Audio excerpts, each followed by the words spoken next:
Hello, and thank you for tuning in to the 24-month toddler nap protest. I am Sherry Stahl. I'm the owner of Nest Together Sleep Company, and I have a background as a registered nurse, and I'm trained as a baby-led sleep specialist.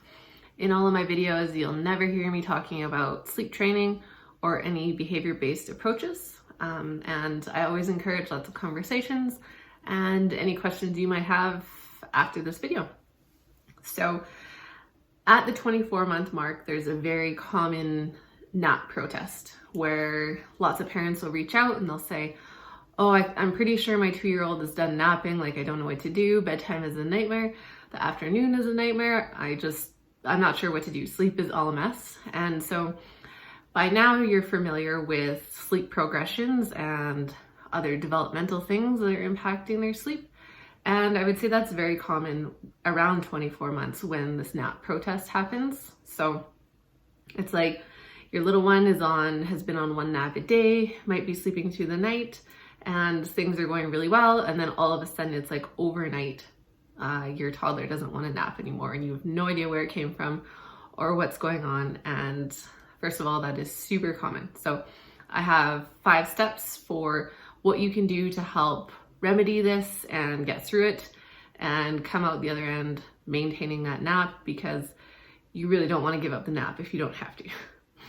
So what are some things that you'll see during this nap protest? You'll see an overtired baby, you'll see unintentional motion naps. So say your little one isn't napping, but you decide to go for a drive at several hours after the normal nap time, and of course your little one has fallen asleep. You'll see bedtime struggle, you'll see false starts coming back, all those kind of things, all the classic signs of an overtired little one. Those will all come back if they're protesting their nap, but they still need their nap. So what are the steps you can do to help navigate this super common nap protest? And step 1, don't give up. So I know you're probably thinking, oh my goodness, it's been a week, it's been 2 weeks of this, I don't know what to do. Don't give up. Try and maintain your current schedule. So if you can get out of the house, if you can use motion, if your little one will still nap with motion, try to schedule that around that time. So maybe you need to go through a drive-through or go for a walk, get yourself a coffee, schedule some motion time that your little one might nap, and you might be able to get some amount of sleep during that time. The second thing you can do is sometimes it's just a sign that mom and dad need to slow down a little bit and your little one might need a little bit more extra connection. So you can try laying down with them and taking that break, getting that rest in with them too. Sometimes that's a component if they know that mom and dad are overwhelmed, and certainly you might be if you feel like your sleep has turned upside down, but you might need that nap just as much as they do. So I always encourage parents, if their 2-year-old is going through this nap protest, then that's a good sign that it's time for you to slow down as well and to take some time and go and lay with them and try to get that nap in that way. And you might get some rest too, so that's a bonus.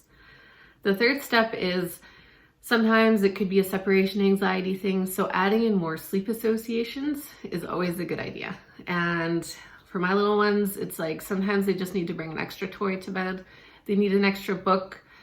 They want to play with their hands, using a little bit of a something to help them fall asleep. So just an extra sleep association can help them fall asleep. Or maybe at this age they can like some role playing too, so you get them to tuck in their favorite teddy bear to go to sleep, and everyone is going to have a rest that way. So extra sleep associations can also help during this time. Number 4, this is a time when toddlers are pushing boundaries and that kind of thing. So I like to ask parents to change the context in which they're talking about naps. So maybe the toddler's like, I don't want a nap, I don't want that separation. And this is where with my own little ones, I like to use the word rest instead of nap. So that helps them understand that they are resting their body and that we all feel better and recharged when we do have that rest. And if you get them to lay down and have a rest, when they wake up, try and focus on that. So, doesn't your body feel better now that you had that rest? And we can think clearer, we have more energy to play. and really focus on how good they feel after that rest, and it will help encourage them to get past this and get back into their regular nap routine. And step 5, if all of that fails, if you still can't get your little one to nap, then just schedule in some downtime. So you can either be reading together, laying down doing puzzles, or just looking through books, talking, singing, that kind of thing. Just try and make it a time where they're still having some rest, low-key type play, but sometimes that's all you can do. And even that time, that one-on-one connection time, just resting with you, is also can be restorative as well if they aren't going to have a nap. So if you get through all of that and you still didn't get a nap, you still didn't get any rest, don't be scared of an early bedtime. Lots of parents will say to me, oh, I'm really, I don't want to go with the earlier bedtime because I'm scared that it's going to mean that she's going to wake up earlier in the morning. But usually that's not the case, especially if they're building up a sleep debt.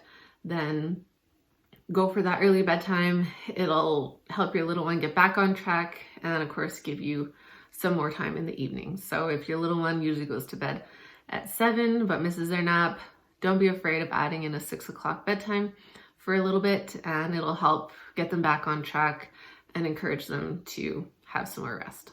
So hopefully that helps. If I missed anything or you have any more questions, please drop a comment below. I love answering questions about sleep. You can also send me an email, nesttogethersleepco@gmail.com, and I'm always happy to talk about sleep and help you troubleshoot anything else that's going on. Thanks for watching.